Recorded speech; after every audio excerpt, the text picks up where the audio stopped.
There's a little trend going on. The further we down the programme we get, the shorter the introductions get.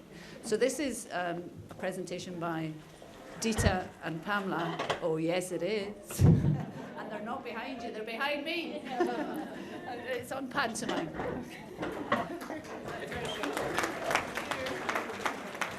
Thanks, everybody, and thank you for our introduction. Quite glad it was for interruption. Yeah.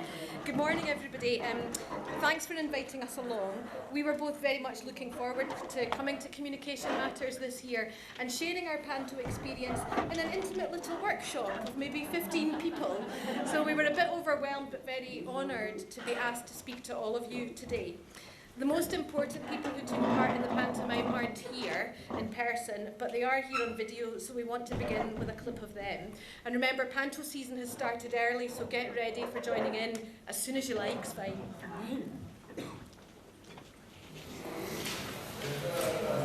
Well, good afternoon, everybody, and welcome. I've been nice and friendly just now. It might be scary and overwhelming, but that's fine, we're just pretending. Welcome to our pantomime. We need everybody to join in with our pantomime. We need you to shout out during the story. We've got a conductor, two conductors,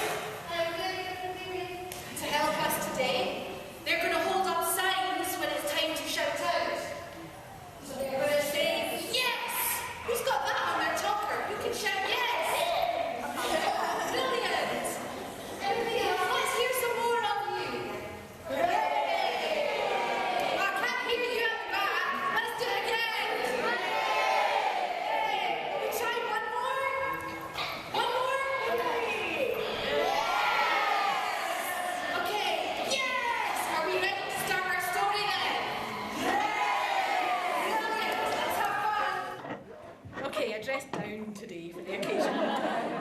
This show took place in November 2011, but it wasn't the first time that we'd organised a celebration with the people we work with who use AAC.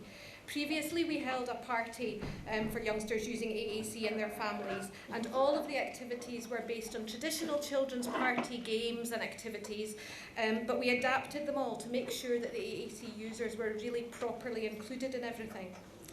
One of the activities we had then was a puppet show, and that had repeated lines for the audience to say, pre-stored in the children's talkers and on a few extra loan machines that we had too. And we've got some loan machines around the room today just to have as many people joining in as possible. That time we held up symbolised flags to prompt people to speak at roughly the right time. And that had worked so well that we were inspired to do something bigger this time round. We wanted people using AAC to be centre stage and to have starring roles throughout the whole production. In the puppet show, the performers doubled up as prompts, but this time we had the luxury, as you saw, of two dedicated conductors. The conductor was invaluable to keep the audience involved and prompted the children to use AAC, but equally important, it prompted the adults to prompt and support the children. The conductor had a copy of our script with all the prompts highlighted and had organised her flags on a music stand for quick access as we went along. Now, I did say panto season had started early, so we just want to try our flags out with you to make sure they're working. So we give it a go. So if you see Dithe here, you might want to be shouting. Hooray! She's always been a goody two-shoes. And if you see Pamela, thank you.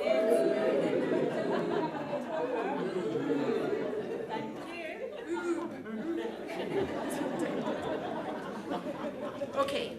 So, now you know what you're doing, feel free to thank you. Feel free to shout out whenever you see us and whenever you feel like it, and any time you don't, whatever.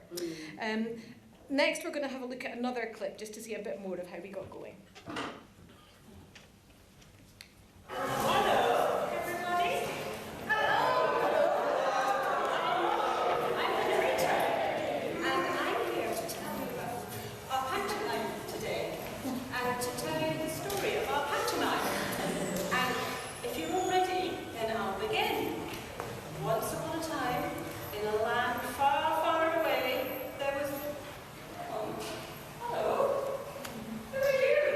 Hi,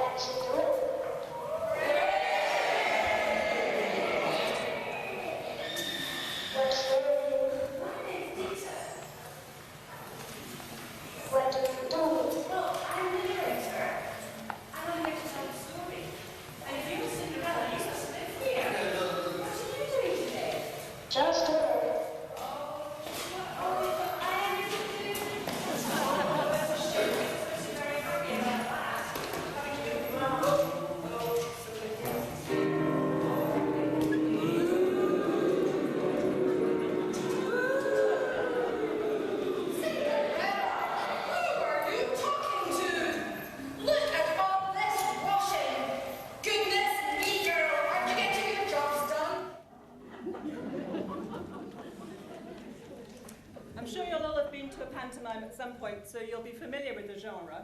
I'd just like to say a few things about why it was such a good genre for what we wanted to do. First thing is that it's just about having fun. It's not about a polished production.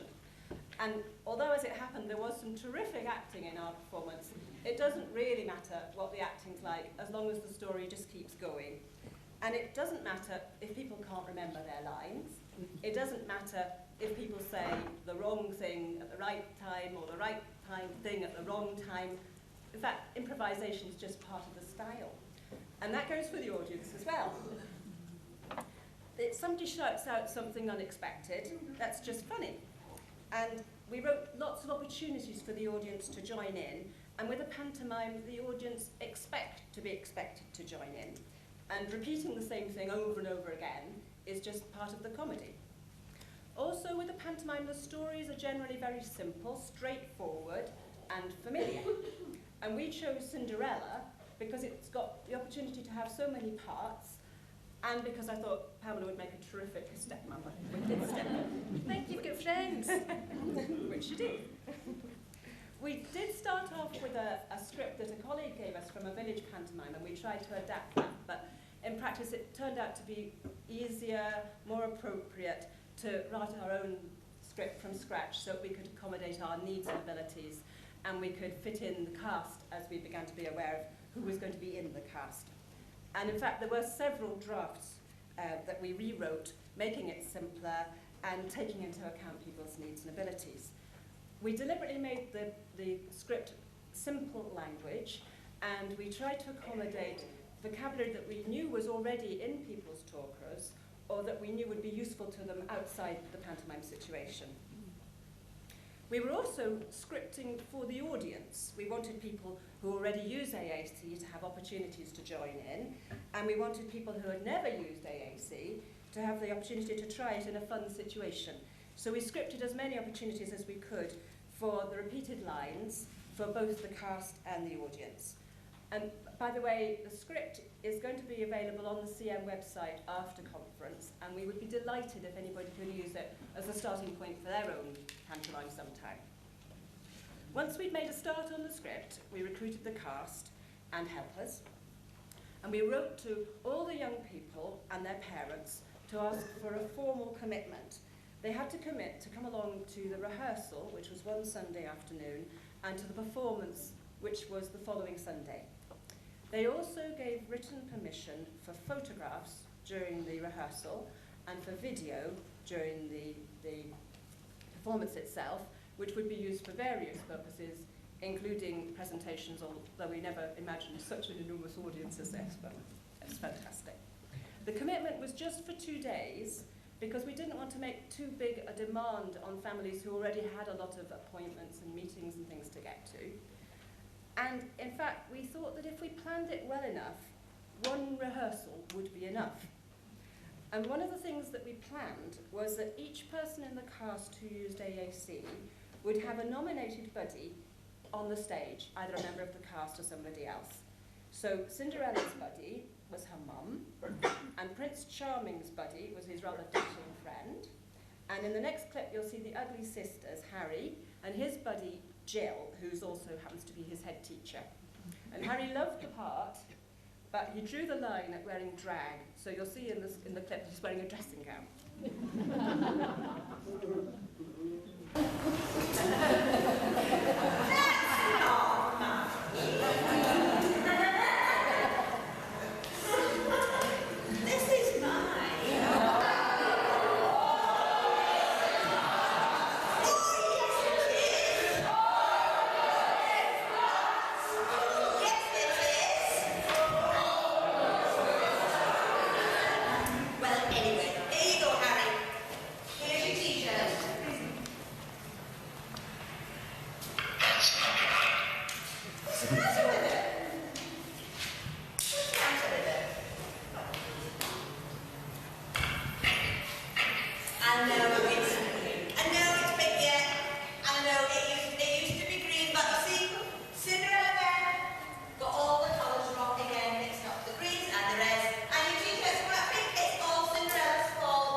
People who had talkers of their own had been advised in advance about the audience lines so they could program them in if they wanted to, ready to join in the show. And for everyone else, we'd begged, borrowed and set up a collection of talkers with the panto vocabulary. So aunties and uncles, taxi drivers, my husband, they all had some kind of a device so they could join in and follow the conductor and have an experience of using AAC. Some of the talkers we used were simple single message buttons. Some were more sophisticated, some were off-the-shelf devices, some were special AAC devices. We didn't know who was going to be coming along exactly on the day, but we had a rough plan of who we were going to give which device. And we'd chosen some of the messages that they were so non-specific that they could fit in any time a person wanted to press the button. So, for example, you may have heard a wolf whistle coming in the background quite a lot through that. The audience joined in with a vengeance, and so much so that sometimes you couldn't actually hear what the cast was saying. So we've subtitled quite a lot to try to help out with that. And another problem with the sound quality was that although the hall was fantastic from many points of view, it had a concrete floor and concrete walls, so the sound quality was poor, the acoustics were poor. The hall was totally basic, no stage, no curtains. We stuck a kind of frieze of forest trees on the walls to hide the breeze blocks, and we had a fantastic volunteer designer, Jenny, who created a really colourful setting on a shoestring budget. She sourced most of the costumes from charity shops, and she managed to plan all the costume changes and the scene changes so that we could manage them in full view of the audience. We wanted you to see her idea for how to change between the two scenes, the kitchen and the palace. There were painted sheets mounted on large wheeled garment trays. The garment trolleys, you can just see one of them there. And they swiveled round in between scenes. So this is how it looked going from the kitchen to the palace.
Fantastic bit of acting from our Prince Charming there. In that scene, the prince went on to look for the prince's friend had been looking for a suitable bride for him, and had been went on to show him a PowerPoint of various very unlovely celebrities. We better not tell you who we picked as candidates, and that gave the prince a chance to use the repeated line of "no way" over and over a few times, and gave another good opportunity for audience booing. Not everything went according to plan on the day, as you could imagine, and you will see that in the next clip. We decided, one of the things we thought might happen was we might have a key person not turn up, but we decided not to have understudies because everybody who used AAC and who wanted to be included already was. And we really didn't want to replace a part that should have been played by an AAC speaker by someone who didn't use AAC. So we planned on having a large puppet there, and if any of the lead parts didn't turn up on the day, the puppet would be dressed up in the right bit of costume and on we would go.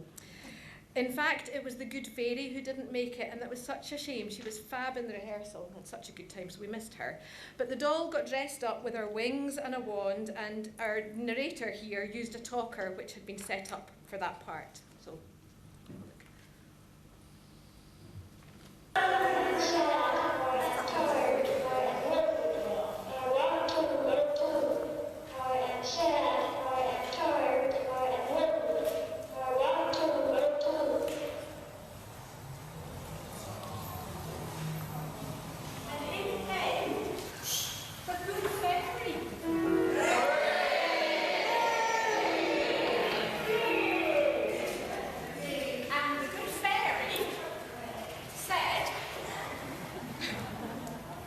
Excuse me.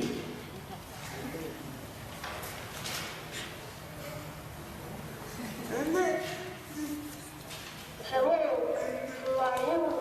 What's your name? And the good fairy said, I'm your good fairy. What's the matter? I am sad, I am tired, I am lonely. I want to go too.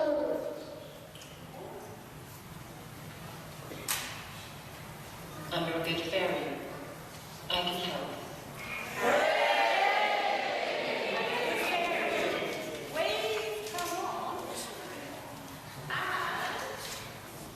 I love it.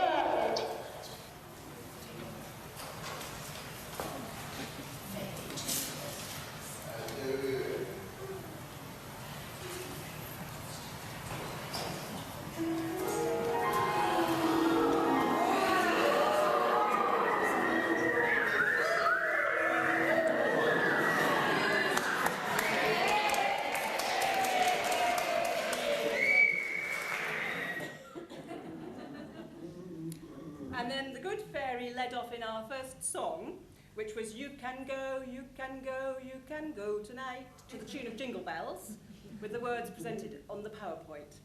All our songs were very repetitive and set to well-known tunes.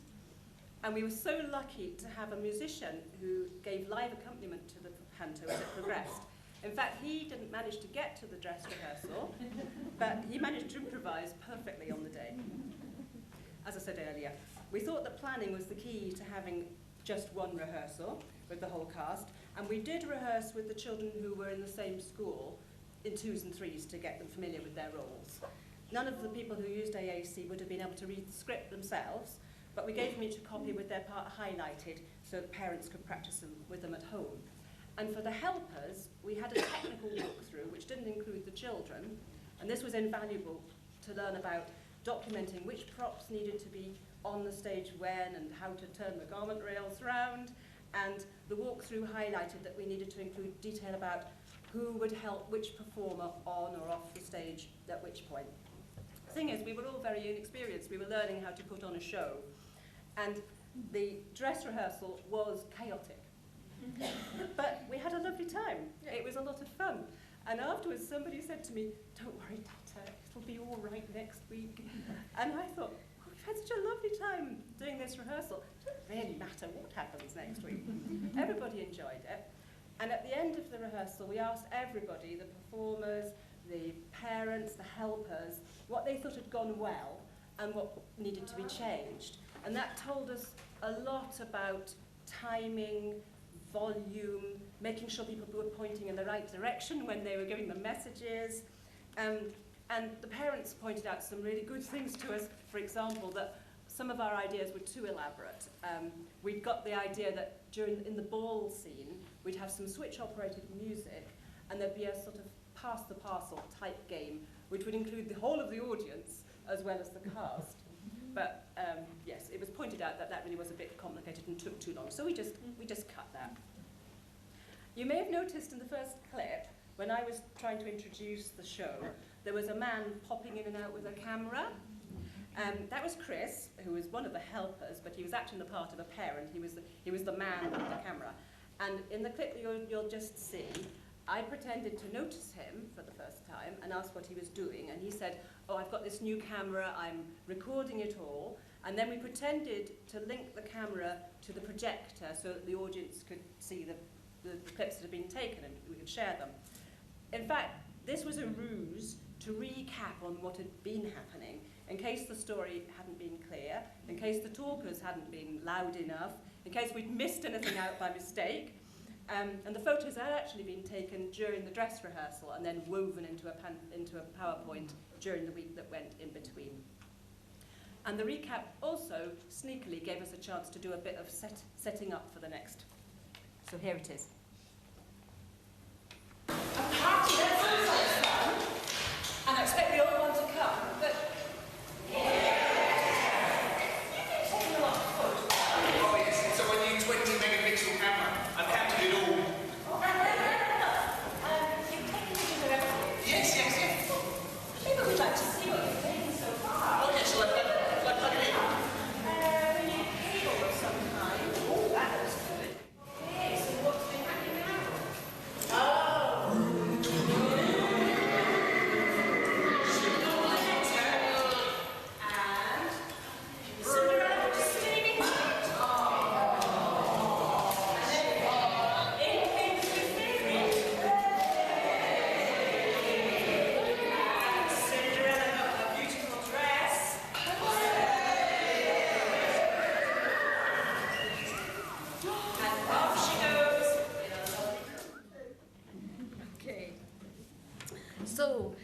You saw our good fairy there, lovely photo of her. So our story moved on to the ball. One person who was perfect to take part and we knew would enjoy taking part needed a very simple part in the pantomime with one repeated line and an opportunity to get dressed up in his kilt. So we created a role as host to welcome everyone to the ball. So let's see how we got on. Here's our host, who's going to welcome everybody to the ball. Going to welcome our guests.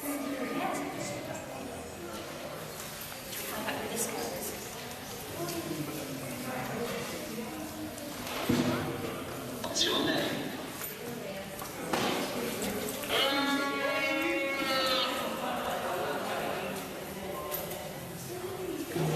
What's your name? What's your name?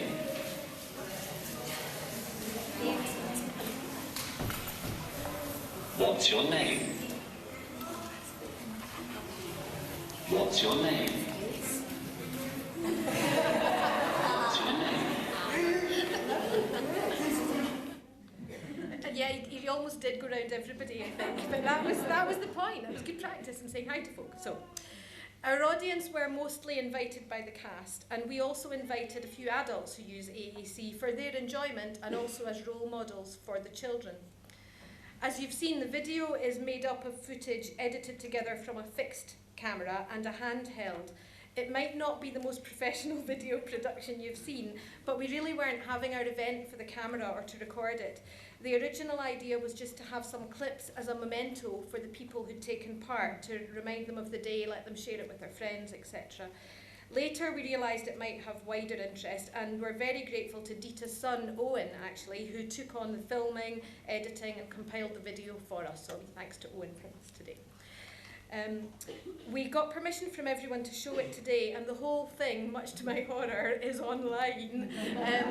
If you go to the CM website, then look at the news and photos section, then get into photo and video albums, you'll see a link to the whole show if you want the bits that were cut out as well. But anyway, back to the story and back to the ball. We'll have a look at some more.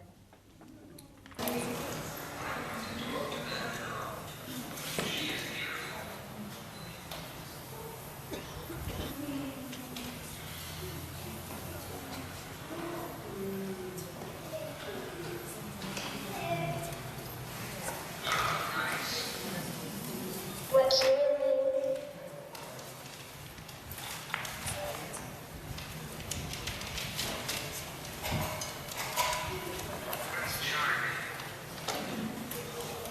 What do you do?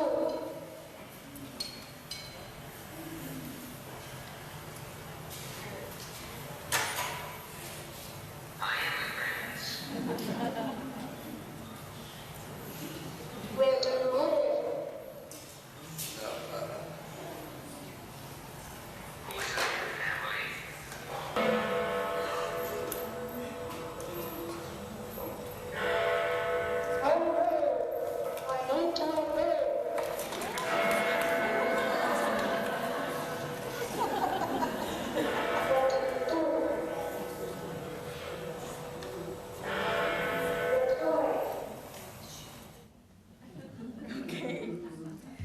We tried to create opportunities for some of the audience to participate using switch-operated equipment, and some plans went really well. For example, the Big Ben chimes that you heard there, that was a switch-operated Big Ben, and we'd given the switch to a boy in the front row, and he didn't really know what it was going to do, but he was under strict instructions not to press it until he was cued to do so. And the look in his face was pretty good to see, wasn't it? One of the things that didn't work quite so well was that Cinderella asked for a volunteer to operate a switch-operated washing machine that we had when she was doing all of her laundry. And the person that she chose was too far away for the lead that we had connected to the switch to reach. So it didn't all work out perfectly, but it didn't really matter. We'd originally planned for the scene change music to be switch operated too, but realised that that might need to be flexible depending on what happened, didn't happen, and all of that, and it worked much better having a live performer there. Callum did a great job for us. He helped cover up for the unexpected things that happened, and there were plenty of them, despite the planning. Some of the audience opportunities were totally impromptu. we had created a part for a herald to process through the audience, announcing the search for the girl from the ball who'd disappeared. And he was going to have a step-by-step and be followed by the prince's friend with the slipper on a cushion for volunteers in the audience to try on. Unfortunately, that child couldn't come, so we had to reallocate the part at the last minute. And a child right at the back of the audience agreed to take it on. So we gave him a cap like this. This will teach you to do me. And a switch, which said,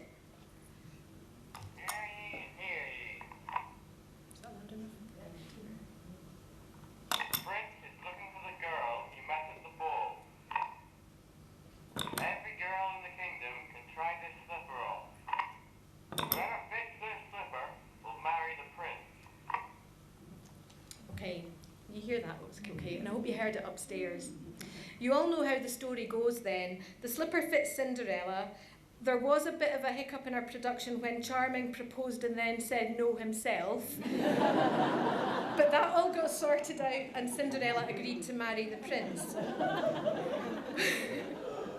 It's like, what? Didn't plan for that happening. Anyway, we're nearly at the end of the story now.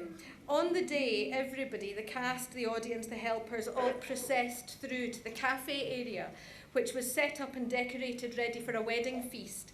That was also really our after-show tea party as well as our wedding feast, and gave everyone a chance to chat, meet new people, talk over how things had gone and just have fun really.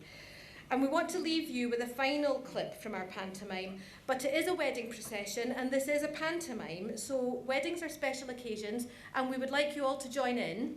So if you have a look under your chairs or the chairs nearby, you might find things that might help you celebrate. You might find a hat or various bits of props. Thank you.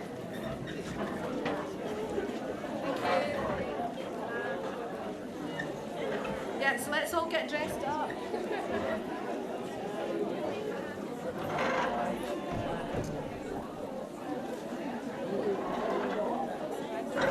Oh, you look lovely. Hey.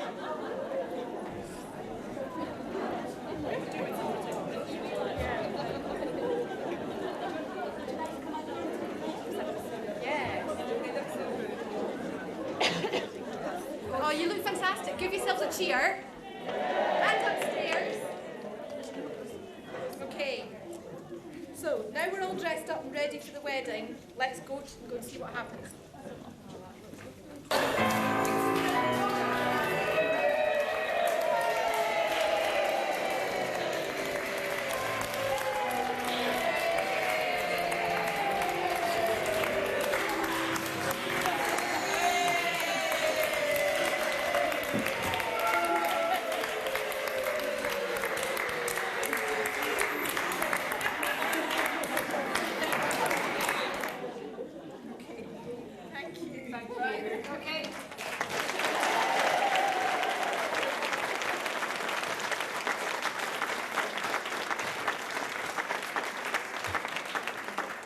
This is what I love about CM, the diversity.